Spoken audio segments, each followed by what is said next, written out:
This kind of shows you how it's interlocks with each other. Now see what it looks like here a little bit. Let's I'll pause this and we'll bring it back when he's totally done. Okay, there it is. That's what he looks like.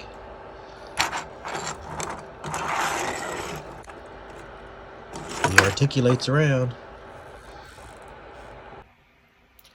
Okay, that's what he does.